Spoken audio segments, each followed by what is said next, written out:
our podcast. In this episode, we will talk about Vyry Co-Conspirators. I'm with Tommaso Di Bartolo, the founder and CEO of Phygital, the startup laying the building blocks of spatial experience. How are you doing today, Tommaso? Romeo, as always, very excited to have this chat with you. I notice you have a new haircut, looking fresh, looking great. Hey, thank you. Yeah. This is the new look I'm going with in 2025. So, look, That's awesome. amazing. We are on our episode number 10. Can you believe that? I think it's been 1.5 months, and we have had about 5 hours of conversation, and still going. That's awesome. Yeah, let's do this. Absolutely. Yeah. Amazing. Let's go. You have started interviewing students slash early co-conspirators who are trying out the Fury app. So what are you learning from them? Any feedback, any user experience? And also, let's start by defining what co-conspirator means.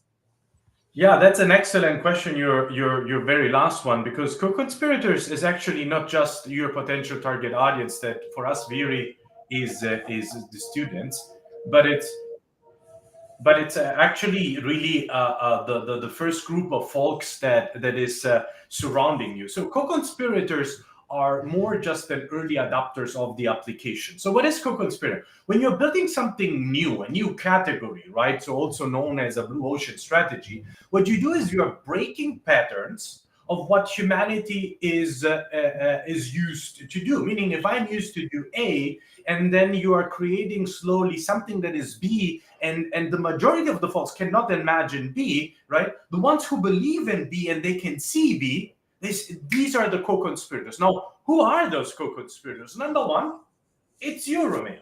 It's the team. We are 30 Yeah. plus people in Phygital for the last 1.5 years. And I'm humbled. And this is amazing. Where have you heard that an early stage startup, through the ups and downs, and you know how difficult the last years have been for any entrepreneur, has actually grown exponentially and has experimented with technologies such as generative AI, combining with blockchain and combining with spatial computing. And this, to me, are the default stack of the future, meaning that it's going to be a new screen, which is the no screen way. It's going to be spatial, right? So if you don't believe on smart glasses, well, that's your belief, right? We see that the world has enough of doing things in a browser, on a mobile phone. The new up and coming wave to experience the internet will be the smart glasses, but we start out with mobile phones, right? So that's one Yeah. thing. Yeah. And then whatever you do in there is going to be highly injected and then highly supported through intelligence, which is artificial intelligence. And last but not least, the about decentralized data ledger allows to own data. And these are the beliefs that attract co-conspirators. Is the one who say, "Oh wow, I get it." Right now, this is the Yeah. minority. Yeah. The majority of people we talk that potentially would want to join a startup, they say, "Oh, the glasses are only still out there, and spatial it's not working, and the Gen AI is better applied to whatever, maybe B2B and blockchain, I don't know." So that's 99%, right? And these are not the Yeah. co-conspirators, right? These are the late adopters. But if you talk with investors that have invested in Phygital, that say, "This is phenomenal. Look at what you guys are doing, what you guys are moving, what you guys are putting together." These are co-conspirators. So it's the people, it's the investors, and then last but not least, it's your target audience, obviously, right? The target audience, again, 99%, "Oh, I don't know, and that is difficult, and I'm used to what I'm leveraging today." Great. Come back when everyone else is also there. And the co-conspirators are the ones who say, "Holy cow, Tommaso, I do see what you guys are doing. I do see where you guys are going. I do believe in the same values in creating a novel way to foster community. I do align very much so with the problem that you're solving. Yes, I understand that doom scrolling and social media became more media and not social, right? And not questioning Yeah. the fact that, hey, I'm actually used to this, and this is the way that we are going to continue using it. By the way, I'm changing here my name because today I started with your name, right? And I'm adjusting it as we speak here. I don't know if it's even possible in the system to do it. Yeah, it's Yeah. possible. Yeah. Here No, we it's working now. Yeah. go. That's the definition of co-conspirator. The one who believes right now and create the movement. We are not a technology company. We are creating a movement, rescuing humanity, rescuing the next generation, to continue boring them in doom scrolling on social media, and not offering them a vehicle and a method for them to have genuine connections and building genuine relationships, because we have never done that digitally, and we are the first company on earth doing that. Yeah, exactly. So that's absolutely on the head. What co-conspirator is. So you have started interviewing them. What are you learning from them? What are their feedback? What's the user experience like from their side? Well, maybe a tiny correction. You said started. We have been interviewing since day one. Like, we are not just building it for next generation, but with next generation, right? And in each phase of the company, we kind of see ourselves in the phase of 4 of the company, a year and a half into it, which we went from, no product and validation of hypothesis into pre-product. Now we have the version 03 being released as we speak, only for Right. co-conspirators. So, only for .edu emails and only for co-conspirators, right? And the reason for that is because as an entrepreneur, you can basically say, oh, let's open the floodgates and make it available. We have 15,000 students on our waitlist, but we are not opening up to anyone. And you know why?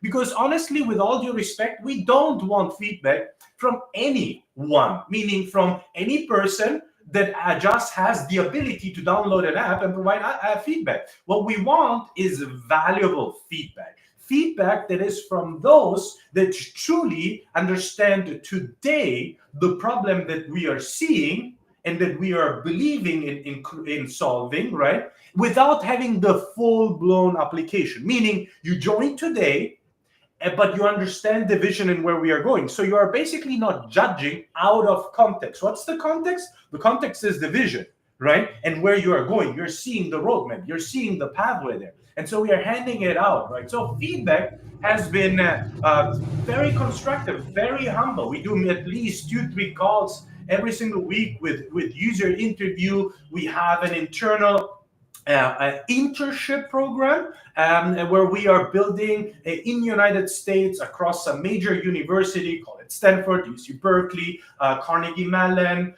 University of Michigan, Stony Brooks a lot, University of Washington, University of UC Merced, UCLA, you name it, right? You see how many major universities we're working with, and we are offering them also programs such as internship programs to become product manager, because they with us are basically scoping this new method of fostering community. So what is some of the feedback? First, do you see a challenge in fostering community in a genuine way? And that's kind of, Romeo, the aha moment. To say, oh wait, now that you're saying it, yeah, that I never thought of it, and that's beautiful as a moment, because that's called Yeah. the wake moment. That's the moment, Romeo, where we allow the next generation to question something that you usually don't question. That's the what if. Wait a second.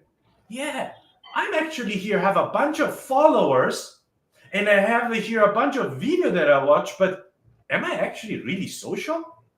No, I'm not. I'm not. Now that you're, yeah, that's right. And that's the beautiful moment, because then you allow them to say, yeah, let me question that. Let me reflect about that, right? It's the same thing, the Exactly. famous, Yes. in Yes. the 1900, you have the horses. You don't question if you want to have cars, because humanity does not envision cars. Doesn't make sense. You have your horse and you love your horse, you pet your horse, your horse breathes with you, right? You are one with your horse, right? But you're not saying, I want a car. You could say, I want 2 horses or 3 horses, right? Or same with the printing press, right? You're not saying, I would like to have a printing press. You say, hey, I'm writing books. Maybe I need more writers, right? Or you're not saying, I want electricity, because you cannot imagine electricity, right? But you say, hey, I would like to have multiple oil lamps, right? And that's exactly the Yeah. moment Yeah. you're in.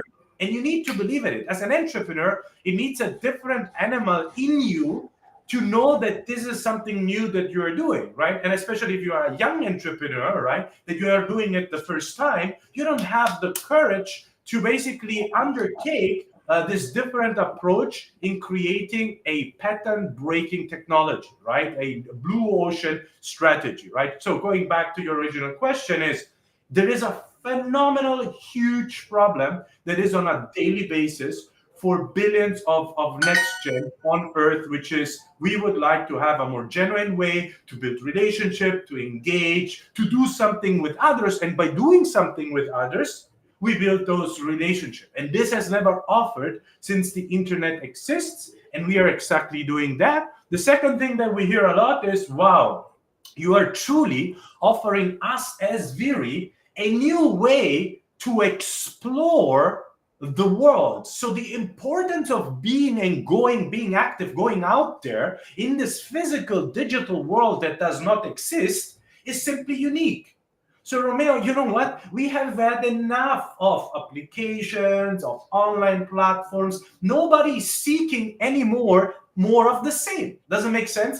We would Yeah, like to have yeah, something new. Now, there's something new, like any innovation, it's either too early or too late. And right now we are kind of still early. And that's the reason why Co-Conspirator, the right team member who love it and who fight with us and become the SWAT team, boom. The investors who come at the beginning and say, you guys are the right one. You guys are doing that. And that's the Co-Conspirator. Everyone at the beginning will benefit the most because they're the first to put their money in, the first who join it, the first who explore it, the first who basically are contributing towards a vision. And that is relevant for each and every one of us as human beings, not just from a financial perspective, but from an impact perspective, right?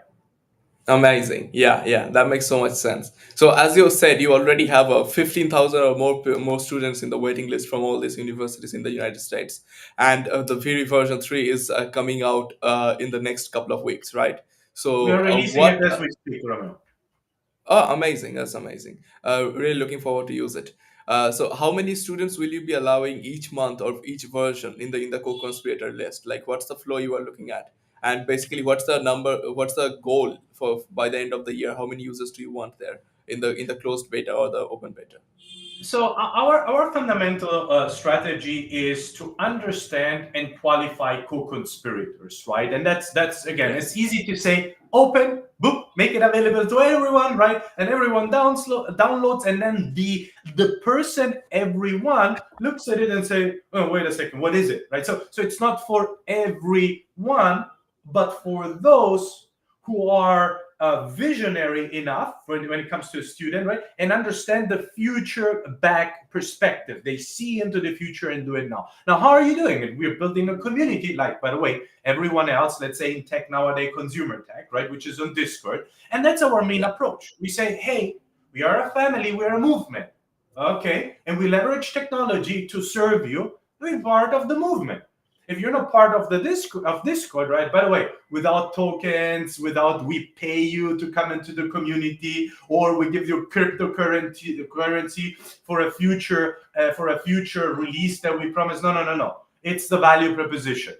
We are empowering you to foster community in a way that humanity has never seen. Does that make sense to you? Yes or no? No. Okay. Thank you. It's not for now. Yes, that makes sense. Okay, come. We are seeing students that have a huge urge to create and express themselves through creation, but not creation on their own, creation with others. And that's what we are doing, right? And by the way, when I say creation, Romeo, it's not a file that is a picture or a video. That's Web 2. We are creating a Yeah. multi-model, co-created asset that lives as a spatial experience, as an environment that is bespoke at the right time, at the right place, right? So, I mean, you have heard it enough and you know it by using the app, right? So that's what we are doing. And within the process of, to respond to your question again, what are you doing and how you're rolling out, we filter in our community users that stand out, users that communicate more, users that engage more, users that create more feedback, provide more feedback, users that go simply above and beyond. So basically, these are the users that are breaking patterns in their behavior. And that's the co-conspirators from a student perspective. I would say, hey, we really love to work with you, right? And every Friday is for us as a company a highlight, because we basically pick 4, 5, 6 of those students. We create students cross-disciplinary activities that we do, and we start then brainstorming. We filter then the brainstorm. We bring it back to our design team. The design team does the magic. Then we add our product management, our game designers, and then it goes into the engineering, and we start engineering. Then we represent what we are doing, right? I mean, the typical, let's say, lean startup Yeah. process, Yeah. and that's how we are building it with them. Amazing. Yeah, that makes so much sense. So you said the version 3 is coming out as we speak. I would love to basically do a public demo on this podcast and basically show people what we are working with. Excellent. Let's do it as soon as we can, maybe even next week if possible. Let's do it. Let's do it. Yes. By the way, O3 is, as we speak, being rolled out, and O4 is almost scope closed from a design perspective and from a technical perspective, right? Big announcement. O4 is going to be the mind-blowing version. Why is it going to be the mind-blowing version? Because O1, O2, and O3 have been functional version. What means functional version? In every step that you release your product, you basically validate some major hypothesis. In VO1, we Yeah. validated how you create signals. In VO2, we validated how a cross campus collaboration would be possible. Now in VO3, we are validating quests, and these are kind of the core pillars of our initial activities and core loop mechanics. So we are validating, what works, what doesn't, what we need to optimize, right? Now in VO4, attention, we have a bombastic design the world has never seen before. It's slick, it's innovative, and it's actually defining, Romeo. Are you buckled up? Yeah, I am. The first time the experience that defines spatial experience. It is Amazing. social, but it's not social media. And it's playful, but it's not a game. We are, as a company, defining spatial experience. Experience in its UI and UX in a design that is cross-platform and goes from mobile into spatial, and preparing already based on activities, on how you engage in AR, already preparing the interaction for smart glasses. So we are piggybacking the existing device, mobile phones, optimizing on the mobile phones what you can do from an AR perspective, and defining there already certain gestures or non-gesture interactions, motions that are aligned with the near future of smart glasses. And that puts us in pole position. Similar to F1 Ferrari, when you say, hey, you won your trials and your early runs, and then you start on Sunday, sprinting first. That's exactly what we are doing. We are at the same time compared to, NVIDIA Cosmos or the World Labs of this world, or the AI Gen from Google, obsessed with behavior and the cognitive science behind how next generation are accepting and what they are accepting within this physical digital medium. That's the reason why I call it digital, and the application is Vyry.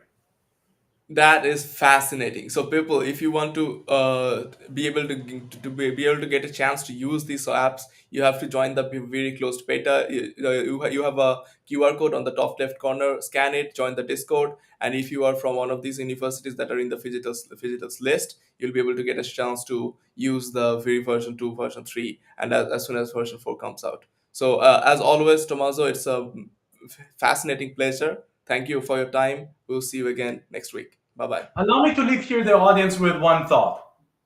Do I Yeah. have your attention, audience? Just real quick.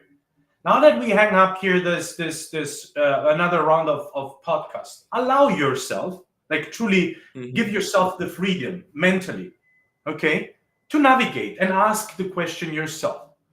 Do you too see, by reflecting very openly, right, as an entrepreneur? So plug in into the DNA of entrepreneurship right now in order to let loose and really reflect.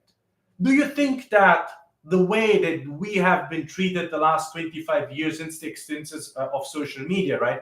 We have been really social. We got used to liking, commenting, and sharing, but is this the way that we are social? Is this the definition of being social? Having followers and having friends, apparently, I have 1,500, 2,000, 3,000. Is this really friends? Or Have we ever been digitally social? What if we have never actually been digitally social? How does a world look like of being more genuinely connected, of doing things with others over time and connecting over time, building relationships around your interests by you creating value? What if technology empowers you to do that? I want to leave you with that thought, because maybe you are a co-conspirator. And by the way, with all due respect, if you say, no, Tommaso, I'm happy what you do, all right, you happy, me happy. But if you say, this guy, as crazy as it sounds and crazy as he seems, there is something behind it, I would love to get your feedback. So get on Vyry.world, join the Discord, make some noise, become part of the family, because we are a movement, right? And let's chat. We are creating that together. We are rescuing the humanity, the next generation, from doom scrolling, from depression, from anxiety, by creating an altruistic way of connecting, a way where we depend on each other, where we create something. It's not about winning, shooting, but we collaborate on doing something. And as you can maybe see, not just because I'm Italian, right? But I'm very passionate. I love what you do. I never worked a day of my life, and I'm excited about that. Romeo, having said that, big love to you. Amazing job. Thank you so much, guys. And I'll see you on the video. Bye bye. Absolutely.